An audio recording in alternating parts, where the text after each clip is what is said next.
Halo gengs, Koca. Jadi lagi-lagi ada keyboard baru di akhir tahun. Dan kali ini dari Vortex Series GT65. Yang kayaknya sih nggak mau ketinggalan deh sama tren keyboard gasket. Ditambah kayaknya waktu itu Vortex Series duluan nih yang bikin keyboard kayak gasket gitu ya. Tapi ternyata gasketnya bohong-bohongan aja. Tapi kelihatannya sih mereka udah belajar dari kesalahan mereka. Untuk gasketnya di sini udah nggak bohong-bohongan lagi, pakai bahan poron yang lumayan tebel sih, kayaknya paling tebel ya di antara keyboard-keyboard gasket lain. Dan ini kalau kita keluarin foamnya di bawah memang bisa kasih kita flex yang lumayan banget ya. Tapi pas ada foam juga tetap bisa lumayan flex, gua rasa sih karena emang poron gasketnya ini tebel banget. Casingnya ini tipe yang mesti dikopek-kopek gitu untuk dibuka ya. Dan ini lumayan keras juga sih, jadi agak kesel juga gua. Jadi kalian kalau mau buka ya semangat aja. Tapi kalau kita udah buka, kita bisa lihat ada daughterboard di sini yang sekaligus switch Mac, Windows, Bluetooth, dongle-nya itu semuanya di sana. Yang menurut gua sih jadinya lebih rapi aja dibanding kayak mesti shortcut function Q gitu untuk Bluetooth yang kadang-kadang suka nggak sengaja kepencet sih, jadi terkadang suka bikin bingung ya.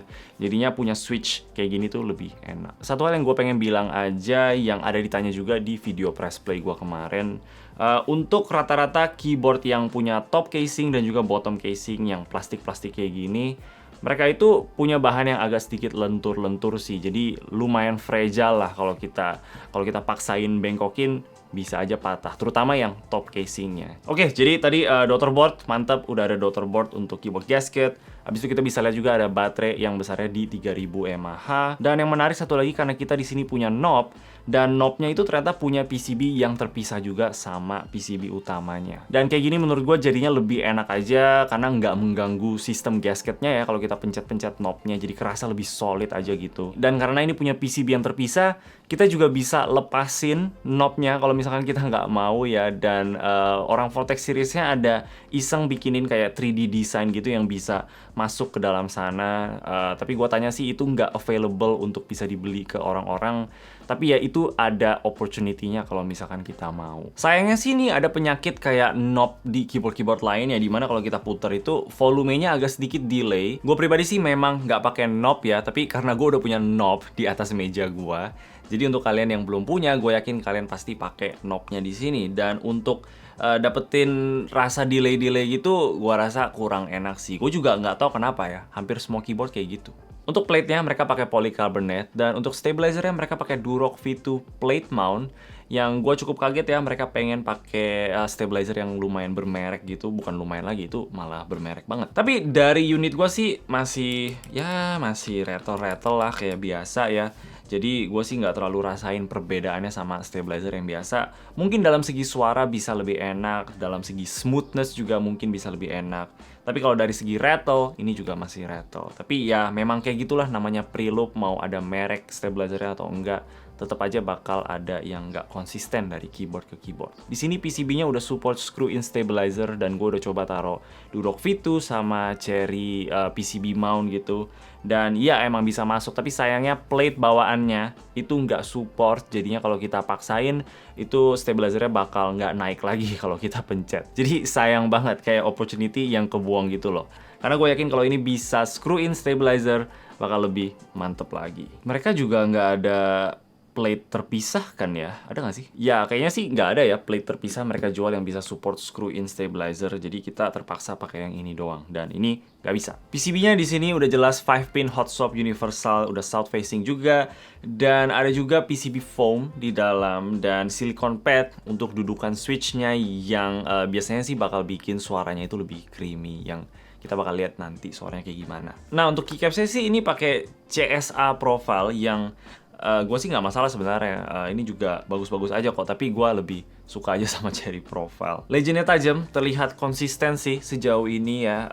Cukup tebal juga di 1,5 mm. Dan untuk warnanya sebenarnya gue agak sedikit kurang suka sih. Mereka punya modifier yang lebih terang dibanding alfanya. Dan menurut gue pribadi sih ini harus kebalik. Mestinya modifiernya yang gelap, alfanya yang terang untuk terlihat lebih bagus. Itu menurut gua sih. Karena gua sendiri kalau misalkan lagi shopping mau beli keycaps, kalau modifier lebih gelap, gua nggak bakal beli. Jadi ya gua sih kurang suka jadinya sama warnanya. Nah switch-nya ini menarik banget. Jadi yang gua dapet itu adalah Avlion Blue Sky, dan ini switch yang enak banget. Linear dengan desain long pole, udah halus banget, udah pre-loop, nggak ada suara ping, dan bahkan suara sendirinya doang ya, itu udah enak banget nih. Dan yang bikin gua kaget itu ini switch-nya di pasaran tuh harganya 8.500. Jadi gila banget untuk lihat keyboard pre-built pakai switch yang harganya 8.500.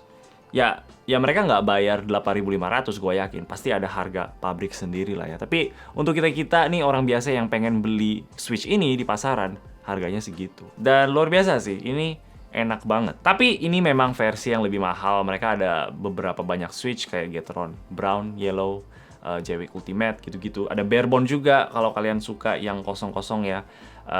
Jadi ya pilih sesuai dengan budget kalian juga. Nah, gue perhatiin untuk keyboard gasket pre-built tahun ini sih mereka selalu punya satu kekurangan yang sama ya. Itu adalah suaranya yang kurang keluar. Dan gue sebagai enjoyer talkie clacky gitu, gue jadi agak kurang turn on jadinya. Tapi yang ini lumayan. Yang ini gue bisa bilang suaranya lumayan. Coba kita dengar.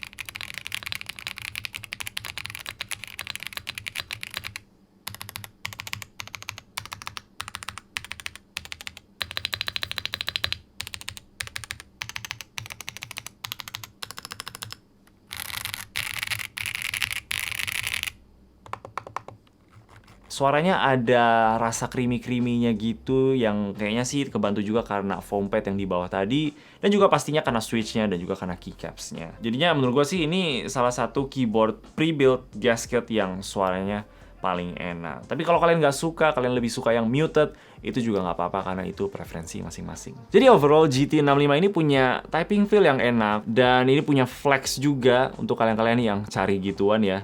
Paling flex kayaknya di antara semua keyboard lain. Punya switch yang menurut gua kalahin semua switch di keyboard pre-built lain kalau kita ambil yang Aphelion Blue Sky ini. Punya layout 65% yang gua pribadi suka ya, nggak exploded, ada blockernya di tengah sini. Yang sebenarnya sih kalau misalkan nggak ada lampu-lampunya gini lebih bagus lagi. Sama dia juga nggak konsisten sih, kayak di sebelah kanan itu gapnya lebih besar dibanding sebelah kiri. Punya knob yang kasarnya kita bisa lepas kalau kita nggak mau, kayak PCB-nya kan terpisah. Dan punya harga yang sangat kompetitif juga. Kayak kalau misalkan kalian ambil yang Gateron Brown atau Gateron Yellow gitu, itu harganya cuma 1 juta kalau nggak salah. Dan untuk yang Aphelion Blue ini di harga 1,25 juta. Agak sedikit sayang gue baru tahu keyboard ini kayak Jumat malam kemarin, minggu lalu tanggal 9. Jadi kalau gue lebih tahu lebih awal, gue rasa gue bisa kasih pendapat gue lebih cepet juga jadinya. Tapi kayak gitulah keyboardnya, gimana menurut kalian? Kalau menurut gue sih ini mantep banget ya. Kita banyak komplain soal keyboard mereka waktu itu, dan kelihatannya sih mereka dengerin. Dan buat itu gue respect lah. Oke, itu aja dari gue. Kalau kalian suka sama video ini boleh kasih like dan juga subscribe. Thank you dan bye-bye.